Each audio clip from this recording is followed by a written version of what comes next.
Namaste, Jai Kali, Jai Mahadev, Jai Bharat. I hope everyone is doing good and taking good care of themselves. Remember, if you're fit and fine, you can take better care of your loved ones. So, today I'm going to talk about schizoid personality disorder, and we are going to talk in detail. Now, the first thing, in order to assess and to understand or to come to diagnosis whether the person is showing symptoms or is suffering from schizoid personality disorder, there are certain things that you need to look out for, the behavior and the characteristics that you can look out for. And the first one is that these schizoid personality disorder, I mean people suffering from schizoid personality disorder, uh, they neither desire nor enjoy close relationships, I mean including being a part of family. So they just try and be alone, they love being alone. They just don't like any kind of relationships at all. Now, number two is that almost they always choose solitary activities. So they like being solo all the time. They like getting engaged into solo activities rather than group activities and all. And the third point to look out for is that has little or if any interest in having sexual experience with another person. So schizoid personality disorder, I mean, they are not very active, I mean, like sexually. And they don't like, I mean, as I mentioned in point one and two, that they like being alone, they like being solo. So these people, I mean, people suffering from schizoid personality disorder, they don't engage in any kind of sexual activity as well. And uh, these people just don't take pleasure in any activity, or they don't like the feeling of experiencing pleasure in any of the activities. Maybe some, to an extent, they look for pleasure in certain activities only, but not in everything. They are just not so sensitive, or rather, you can say they don't seek pleasure mostly. So, yes, I mean, like that is also one of the factors. Uh, these people suffering from schizoid personality disorder, they really lack close friends, and they don't have, I mean, neither close friends nor confidence, and they just have their first line of relatives. So they really don't have close friends with whom they share things, or someone with whom they can share their confidential things. They don't have that. They just have their first degree of relatives. That's it. So that is one of the aspects to look out for. The other one is you know these people, I mean people suffering from schizoid personality disorder, they they appear very indifferent to praises and criticism of others. So I mean, like they don't like it, either being criticized or being appreciated. And also uh, I mean, like it doesn't really matter to them whether someone is they neither feel good nor feel sad. They are just I mean, like they just don't care. People from schizoid personality disorder, nothing really penetrates inside their mind, whether it's criticism or praise. So that is one of the things to look out for. And apart from that, these people, I mean, suffering from schizoid personality disorder, they show a very emotional coldness and detachment and flattened affectivity. So these people are really cold and detached. They're not like very attached, or you wouldn't feel that warmth if you are surrounded by them. They're like very cold in their own world, in their own space. So these are some of the basic features or characteristics of a person suffering from schizoid personality disorder. Now, moving on to the other features that you can look out for, or I mean, I would say simple signs with the help of which you can assess or analyze if at all this person is suffering from schizoid personality disorder is, the first one is, uh, I mean, of course, they don't have any desire for intimacy. So they don't want that pleasure and they're not intimate. They lack intimacy, and these people often don't marry because anything intimate they don't like, or anything that is related to pleasure they just don't like. Maybe some of the things related to pleasure they like, but overall if you see, they are very sexually inactive. I mean, they don't like engaging into sexual activities with their partner. I mean, in the first place, of course, they prefer being alone. So the question comes, how would they engage? But yes, I mean, like if at one point, if it kicks in, I mean, like though the signs are from childhood, but if at later in life, if these signs and symptom kicks in, they just get completely detached. They don't like sexual intimacy or sexual activities. So the second one, if you see the second feature is that they of course prefer being alone, and rather than being surrounded by others, or rather than being with others. The third feature to look out for is that they tend to gravitate more towards mechanical or abstract tasks, such as computer games or math. So, these people suffering from schizoid personality disorder, they tend to gravitate more towards the mechanical part, or games, or computer or maths. They get into all these mechanical things more. They get more involved towards these things. They get attracted, or they get drifted towards these things. The fourth feature to look out for is that they often struggle with normal, subtleties of social interaction. So, I mean, they don't like interacting socially. They're not socially, that much socially, right? And also, I mean, to sum it up, these are such, I mean, these people suffering from schizoid personality disorder are often described as living inside their own fantasy world. So they are not social, they are in their own bubble, and they are very much disconnected. They don't like social interaction, they don't interact at all. And these people, to an extent, if you see people suffering from schizoid personality disorder, are, they rarely have any strong emotions, like anger, happiness, joy, and love. They don't have it. I mean, they're very cold emotionally. And these people find it very difficult, or they struggle, with either expressing anger, or even, I mean, like love in serious of the situations. They are just numb. They don't have that sense of emotion. I mean, there is very less or rather, let me put it this way, they're very emotionally cold. So if in any given situation, which is either very happy or sad, they are like neither angry nor sad or nor happy. They are just numb. They're just cold. And that would be a simple way to understand this schizoid personality disorder.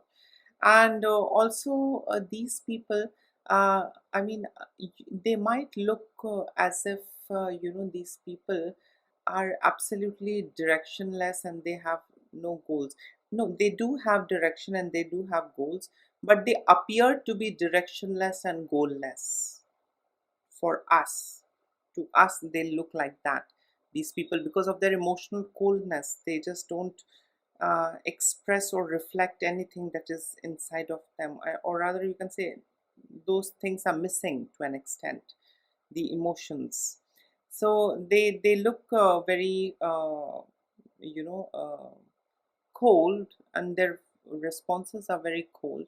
And apart from that, if you see, one of the most important feature of schizoid personality disorder is it's actually alexithymia. So what alexithymia is, it is the inability to identify and describe emotions. So now you understand, like alexithymia is a kind of a disorder where, or it's a disease or disorder, however you process it. Alexithymia is the inability to identify and describe emotions. So it could quite possibly be because of alexithymia that they are unable to express any kind of emotions at all. They're just cold, right, like a zombie at times. And apart from that, if you see, uh, how is it very different? Sometimes it's quite we get jumbled up when we are able to, or rather when we are in a situation to analyze, or diagnose a person's disorder. It gets a little bit it just jumbles up. So I mean, like, there are certain things, I mean, distinctions uh, that makes schizoid personality disorder different from other personality disorders. Now, if you see, due to the lack of, their due to rather their lack of, interest on other people's opinion, these individuals with schizoid personality disorder may appear to have a sense of superiority or grandiosity. So, I mean, as it is, I have explained it earlier that these people suffering from schizoid personality disorder, they just don't care whether you criticize or whether you praise them. They just don't care. And because of this, these people have a sense of superiority and grandiosity. So this is one of the distinctions that makes it into the category of schizoid personality disorder.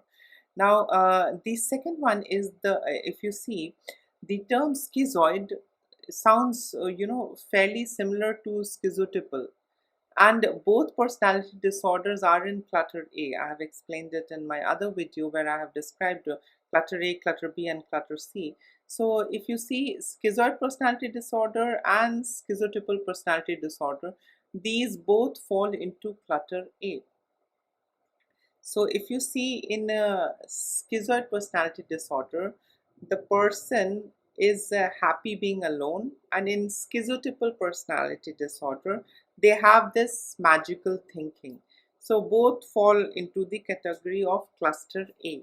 So I mean, this is these are some of the important aspects that makes them very different from other personality disorders. Now, let us understand what a schizoid fantasy is. Not to be confused with the magical thinking observed in schizotypal personality disorder. So, the schizoid fantasy is very different from the magical thinking that we talked about in schizotypal personality disorder. Uh, in schizoid personality disorder, or rather, now we are talking about schizoid fantasy. Fantasy is a common defense mechanism. It is a defense mechanism that has been observed and seen in schizoid personality disorder. Fantasy is a kind of, in this case, fantasy is like a relationship with the world and others by proxy. Yeah, so the schizoid in the schizoid fantasy is a relationship with the world and others by proxy. It is a surrogate or substitute relationship that is free from the dangers and anxieties associated with relationships with real individuals or situations.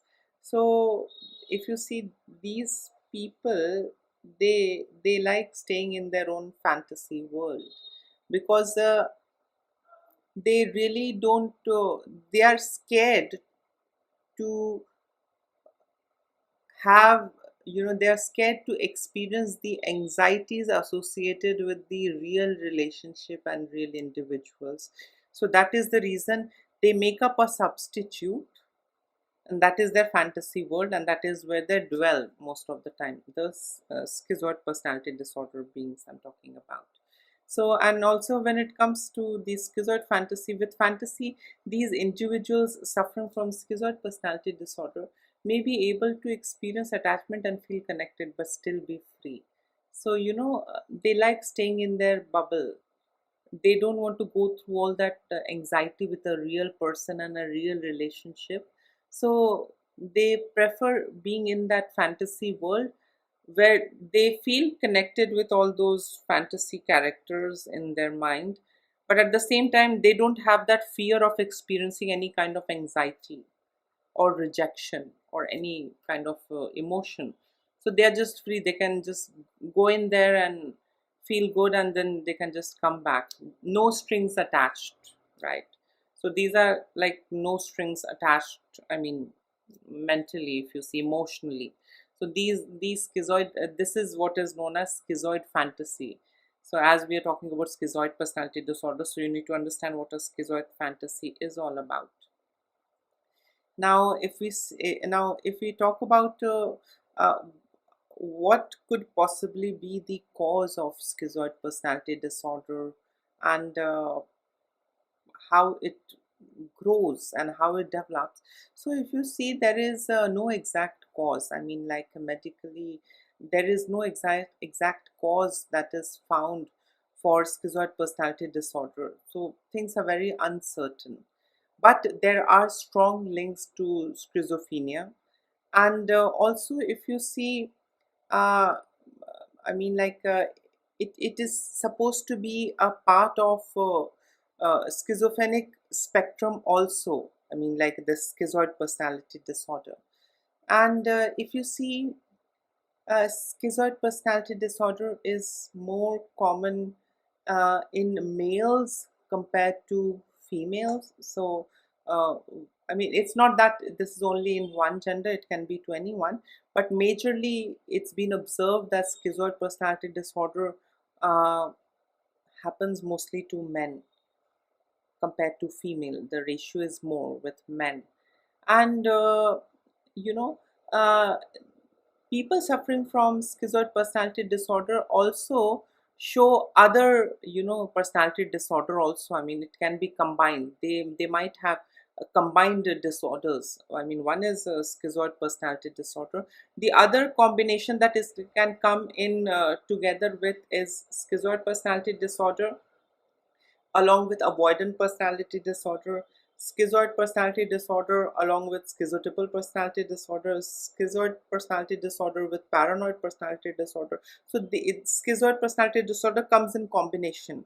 So it is seen sometimes alone also, but it comes with combination, and these are the possible combinations. They are either combined with avoidant, schizotypal, or paranoid.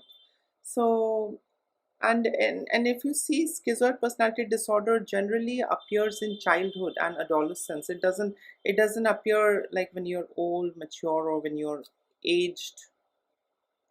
So this begins in the childhood. You can either it can begin to show up in childhood or in the adolescence. It doesn't just show up when you are adult. So it starts from younger age. And if you see, schizoid personality disorder uh, can also be, to an extent, if you see, uh, those people who have a very reduced quality of life, or those people who are who are either bullied or who have a higher risk of being bullied. Those persons are also quite uh, prone to developing schizoid personality disorder. So one is bullying, being bullied in childhood or adolescence. One is being bullied, and the other is reduced quality of life. So these two could also be a factor for a schizoid personality disorder to develop into a person. And if you see, in schizoid personality disorder, the isolation and the emotional detachment uh, are, or rather, it could also be one of the risk factors that could be associated with suicidal tendencies and suicidal thoughts. So, if you see, people suffering from schizoid personality disorder, I mean, they preferring to be alone all the time, and they're just emotionally detached. They are very susceptible to be suicidal. I mean, like it is seen that in most of the uh, suicide cases, I mean, like a quite good number of people were suffering from schizoid personality disorder. So yes, they are more susceptible to suicide, this schizoid personality disorder, because any which ways they are in their own bubble, very isolated, and they prefer being alone, emotionally numb. These factors are there, which is responsible for, you know even having suicidal thoughts and ideations. Now, apart from that, if you see, since it schizoid personality disorder is a kind of a personality disorder. It's usually chronic and long lasting. Uh, it can be managed, but it cannot be cured. So, this personality disorder can definitely be managed with either the help of medications or psychotherapy, but it's chronic and it's long lasting. It's not that with some treatment and management and it just goes away. No, it can be managed, it cannot be cured. Schizoid personality disorder. Now, let us understand schizoid personality disorder subtypes. So, it is not just one, there are other subtypes also to this schizoid personality disorder. So, I mean, like, of course, referring to the work of Theodore Millen, I mean, like, he has described a lot of the subtypes of a lot of personality disorders. So, now let us focus on schizoid personality disorder. So, one of the subtype is languid schizoid, which is marked inertia, low energy, lethargic, and exhausted. This is the feature of languid schizoid. The other one is remote schizoid. They are distant and removed, aimlessly drifting and secluded. So that is number two, that is remote schizoid. The third one is depersonalized schizoid. That is body and mind are disjoined.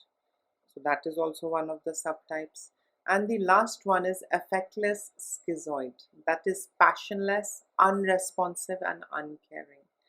So if you see, Theodore Millen has really, helped mankind, I mean us, to understand personality disorders much better.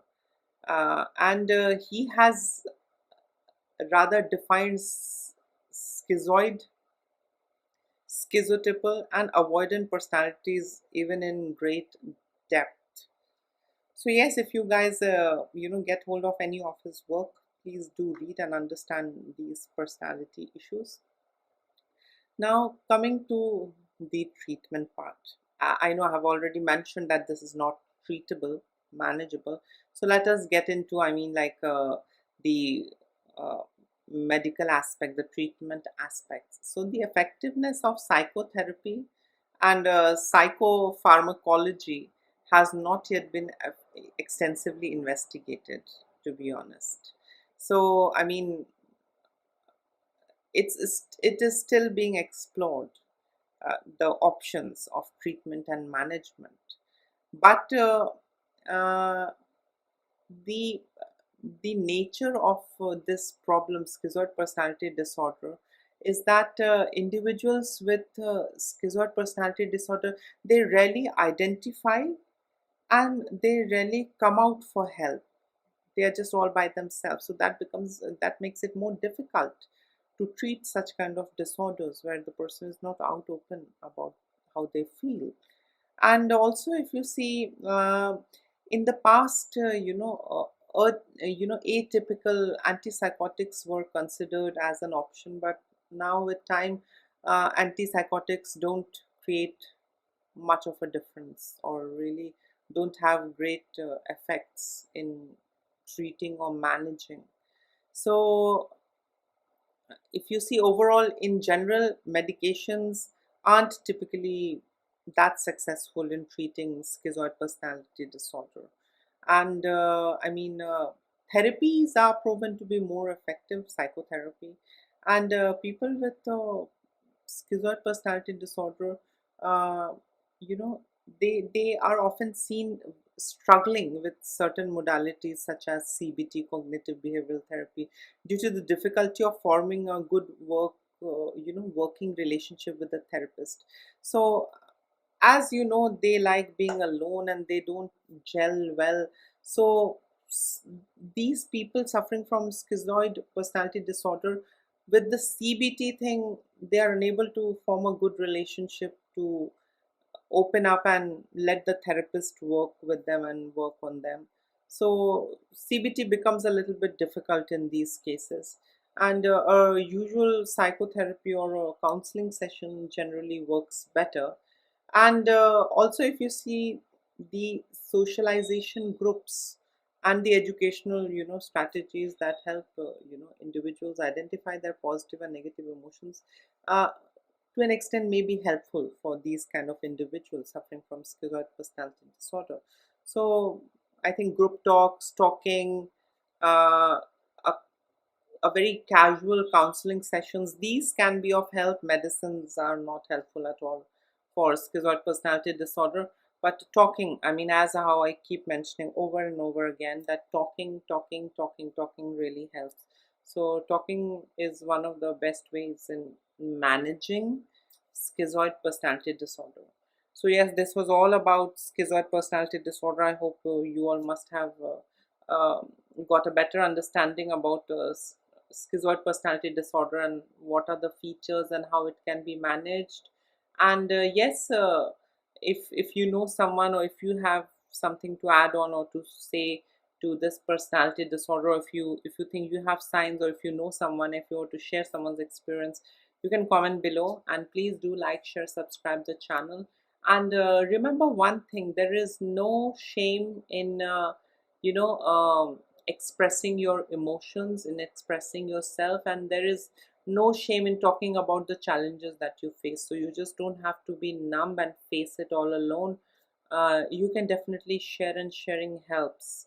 If you share how you feel, more people can come forward and help, and help can reach to you. So never keep sulking and never keep suffering. Talk about it. Never keep it in your heart. So, yes, please have a great day ahead, and lots of love and blessing to all of you. Please be happy. Bye.